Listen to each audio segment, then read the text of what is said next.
Previously on the Frontier Farmer. We are going to be selling our pigs. So we are going to take 3 for sale to the animal dealer.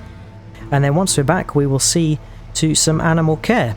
Right, got to turn our attention to some more forestry. Get all the logs pushed and winched into our wood storage yard. So we've put around 200,000 litres of wood into the wood storage yard from that haul. Back into the forestry machine. We'll get a good section cleared. Just stop! Oh dear. Guess we'll just have to tow it away and go back to the old methods.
Hello everyone, and welcome back to the Frontier Farmer at the Dark Forest.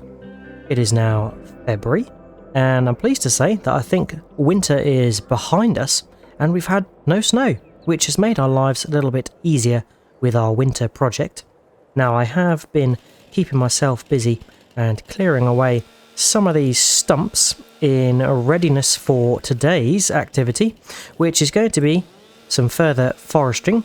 But I'm going to try and make it as efficient as possible. I think this is the last stump over here. So yes, the stump's clear allows me to come in with the skidder and winch all of these trees away. And we need all of these trees out of the way because unfortunately our forestry machine, our wood processor, has broken down. It made an awful sound when we finished using it last month. And it's not been operational since. So I think we are going to have to load this onto the flatbed, which the Iveco is hitched up to, and take it back to the distribution centre and see if they can get it repaired or put it for salvage or whatnot. But yeah, it's not usable today, unfortunately. Alright, this is the last stump. I always miss one. So, yep, we need to get these logs all winched away and make some space for us to come in and get the forestry machine out of here. And then it's back to the old-fashioned method of the skid steer with the buzzsaw and delimbing, stump clearing, and using the skidder again to winch to the wood storage yard. So without further ado, I think we are going to get started because there's a lot of work to do today, and the plan is I want to try and get a field ploughed in with a new tractor and a new plough by the end of the day. So let's see what we can do.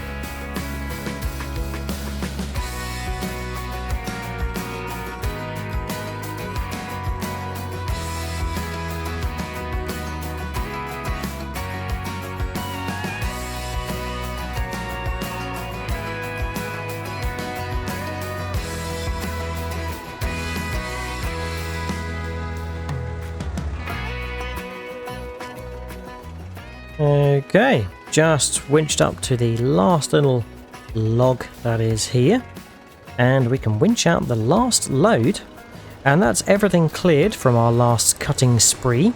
which leaves the forestry machine clear to be winched out of here. Well, I say winched, it's going to be loaded up onto the flatbed, and I might need to use the bulldozer to push it up on there, and we can get it over to the distribution centre to see what they can make of it. But we have quite a lot of logs now. We are on to the top row, the third row of wood storage yard. Now I'm hoping I can squeeze through here. Yep, there we go. And I'm worried that we're going to be running out of space in the wood storage yard, because we have quite a lot of litres. Let's just get this stashed away and we can see just how much we've got. Crikey, 514,156 litres. So 500,000 litres of wood there, and I think once we reach the end of the top row it'll be full. So it's probably about 600,000 litres. So yeah, we are definitely going to fill that up if we end up clearing the rest of that forest, which of course we are going to. So that's a bit of a dilemma. We might have to see about adding another wood storage yard, or we might have to see about creating something new, or shipping the logs to the other wood storage yard in the production area. It's all a little bit complicated. But we can park the skidder here. I'm just going to hop in the bulldozer and get that loaded. There we go. We are going to need this to push the forestry machine on to the flatbed. So let's get it loaded.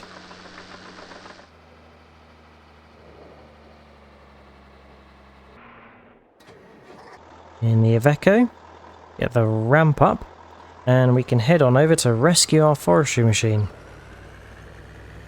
Right, so we'll approach from this angle, and I think the best way to do it is to push it from the back where the blade is. So we've actually got a contact point for that, but I'll need to line up the truck nice and straight so we can just push it on. Right, I think that's pretty good, so we can get the ramps down again in the bulldozer. And we'll go around to this side so we can get blade to blade. I just need to lower it. There we go, and hopefully we can give this a bit of a shunt on to the low loader. Phew. Right, took a bit of persuading, but it is on there. So we can shut the bulldozer off. We can start up. And I can't get the forestry machine arm in any closer because it's not functioning. So I'm just going to have to be very wary about how I drive and give it a good amount of clearance. So the bulldozer is still functioning, so I'm thinking we will keep it at the homestead and I'll drop it off into this shed here. There we go, nicely stashed next to the wheel loader. Back in the truck, and let's get this over to the distribution centre. Now this is going to be a bit tricky. Weaving through the trees, I'll have to stay to one side. Well, the inevitable has happened and I've hit a tree and it's swiveled the forestry machine around, facing backwards now. But that's just something that the distribution centre are going to have to take a look at, and perhaps they can repair it. Or perhaps it will just go to salvage. Who knows? We'll have to wait and see. So we have made it, so we're going to park round the back here. Now, of course, this is not our low loader, this is the forestry commissions. So we're going to leave it on here for whoever comes to pick it up. And, yep, hopefully they can do something with it. Heading back to the homestead. And it's been a busy morning already, clearing out all of those logs, and to think we've got quite an area yet still to clear, but we must press on. We really want that forest to be cleared so we can make ourselves a nice new big field in time for next month when we really want to be drilling. Right, I think we'll just park the truck in here for now, because what we need next is our trusty skid steer and buzzsaw, which has helped us out on many occasions when it comes to clearing forest. It is, in my opinion, more efficient than the forestry machine because we can cut down fairly quickly get in there and do stump clearing and delimbing with our chainsaw, and then come along and winch out full-sized logs. So yep, it is quite nimble and efficient in my opinion, whereas the forestry machine takes a little bit of getting used to, and also it means you cut logs in to 2 cuts, so each tree is about 2 cuts, which means we end up doing more winching ultimately. Right, we've got the skidder here ready and waiting to do some winching, but for now it is on to buzzsawing, and I'm going to cut down trees in clusters of 4 or 5, and then we can clear the stumps, delimb them, and get them winched away. So I'm going to crack on with that, and let's get this forest all cut down.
And there we go.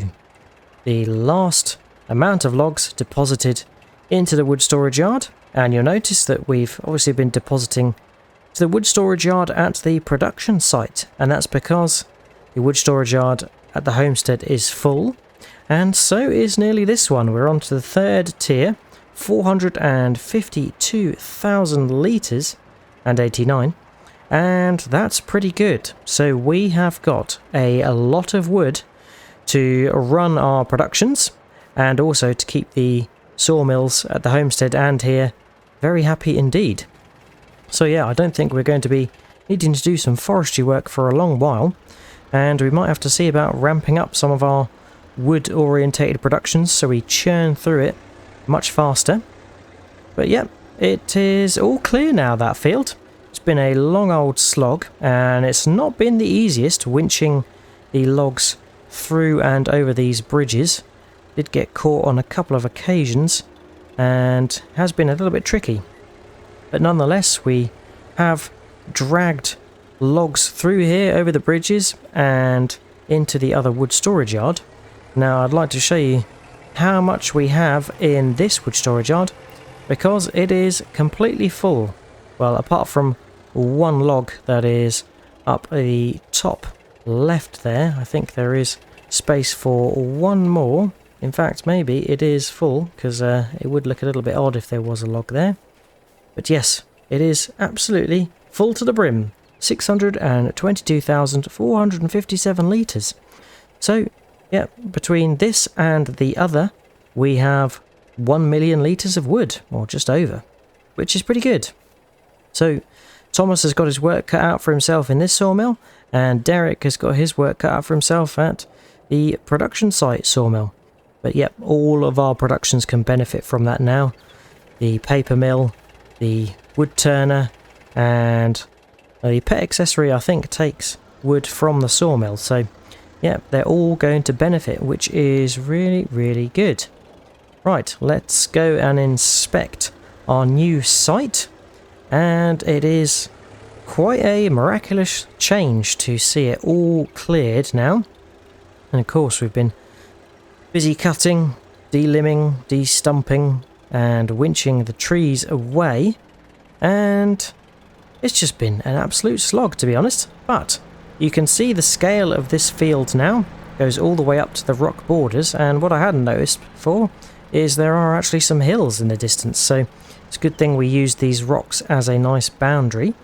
So need to get the skidder out of here and grab the skid steer as well, because it is time to go and buy our new tractor. As promised, I'm going to be buying a large tractor, and that's also going to be accompanied by a larger plough, which will enable us to plough up that land nice and efficiently.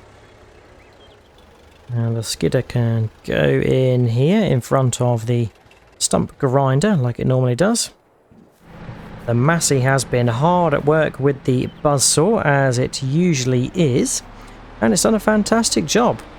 So let's get this parked up and we can head on over to the distribution centre, because they have informed us that they've managed to source a nice large tractor that's going to be suitable for our growing homestead.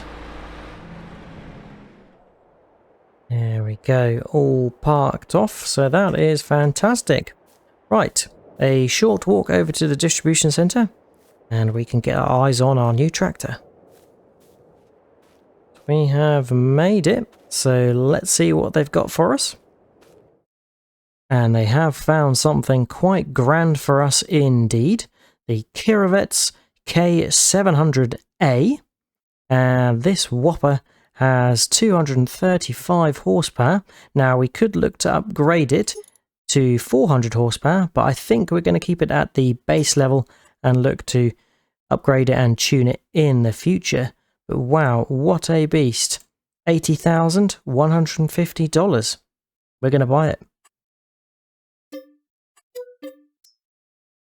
And to match it, plough-wise, we are going to get the Lizard Arc 20. Needs 180 horsepower to pull it. Well, we've got plenty. And it's 5 meter width, so our biggest plough yet. And it's $13,790. So a bit cheaper than the Kiravet's, that's for sure. Let's buy it. Wow, here we go. We are really moving up the scale on the Frontier Farm and the homestead. Look at this beast, the Kiravet's. And we've got our fantastic Frontier K, because it is the Kiravet's, as our number plate. Super. Right, let's hop in the cab and take a little look. Oh, I don't really know where to start in this thing. It's absolutely huge. It's got lots of dials, pedals. Oh, looks, we've got some ear muffs, a fan to keep us cool. I'm guessing it gets quite hot in here. And we've got a little bag and tank in here. looks like it came with quite a few extras. Oh, fires straight up. What a beast. And I think it sounds pretty juicy. Oh yes. Quite a large engine. The largest we've had on the homestead so far. Let's get attached to our new plough and head on back because we want to be ploughing. Now this plough does not fold, it's just towed, so we will have to watch out for the track, but let's get the beacons on and head on back. God, this thing sounds powerful. Not the fastest tractor in the world, but we will make it back. And this is going to be our main beast pulling tractor and will enable us to probably pull our seed drills with much more efficiency. The International Harvester did struggle a little bit last time we were drilling, and we could of course get a bigger cultivator and other equipment to pull. Yeah, I think I've just scared the animals a little bit with this new big beast, and crikey, we are going to have to find somewhere to park it. I'm hoping I've got space somewhere. But let's head on over to our new area so we can get started. I think I'm definitely going to have enough time to plough it up, but whether we've got enough time to stone clear afterwards is another question. Right, I want to head on in and utilise as much space as possible, but not getting too close to the rocks. So I think I'm going to probably head off down in this direction. Actually, I'm just going to reset so I'm making a reasonably straight field. I think we're going to head down in this direction. So let's allow the field to be created and lower away our plough. Fantastic. Right, we are making a field. So I'm going to get busy and get this all done.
And there we go, last part ploughed.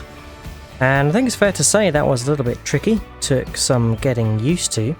And not just because of the curvettes and the pivoting steering, but also because this plough is obviously on an axle, so it does turn, and it's an extra turn for us to factor in when we are turning at the end of each row, or if we are needing to reverse to adjust our position. So yeah, a little bit tricky and fiddly, but not too bad overall, does pull it with ease. But one other thing you'll notice is the fact that we have quite a few patches of ground, and that's not because I was raising the plough too early. It just seemed that when we were getting to the end of the row and the tractor was driving up and over where we had previously ploughed, it was lifting the plough, and that wasn't then making contact with the ground, and it was missing patches. So we ended up with a little bit of a Dalmatian effect over and around where we have been, but I'm just going to correct the majority of that now by doing a few duck and weaves. So let's get that all tidied up so it's looking spick and span and ploughed. There we go, I think that is all tidied up now and corrected, which is good. So we can exit the field. I will have to make a track at some point, so we've got a clear entrance and exit.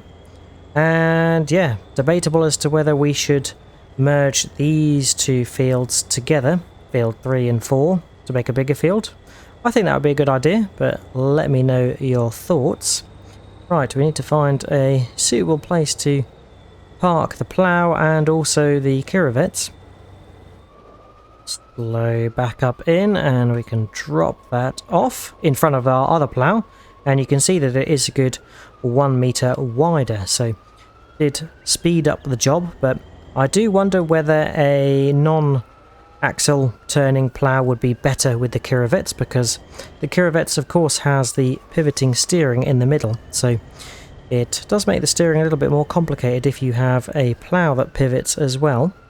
But here looks like a suitable parking space for now, so we can shut down. Superb. What an absolute beast of a tractor that we have now on the homestead. And that's really going to further the cause. We now have a bigger plough, so we can turn over all of our fields in a much faster pace because we can cover more ground. Same for cultivation. If we want to get a bigger cultivator, we've got more horsepower to pull it. And our seed drills hopefully will run a little bit more efficient with a bigger tractor. But if not, we could look to trade those in for something else. Oh, hey Thomas. Sounds like you're very busy. Good stuff. Yes, these are our seed drills, which I look forward to using again. They dual up together. And yeah, we'll use them for this drilling season and see how they perform with the curvettes. But yes, we could always look to buy a bigger seeder now that we have more horsepower. Just in time for the end of winter, we have finished our winter project, clearing that field and getting all of the trees into the wood storage yard and making a new field for the new season. Fantastic. But that is it for today. I hope you have enjoyed watching. If you have, remember to drop a like and subscribe if you haven't already. If you've got any tips, tricks, or things you'd like me to do, or you'd like to let me know what you think of the new equipment and my ploughing, then also feel free to leave a comment. But all there's left to say is, I hope to see you again next time on The Frontier Farmer, and until then, catch you later. Cheers all, and bye bye.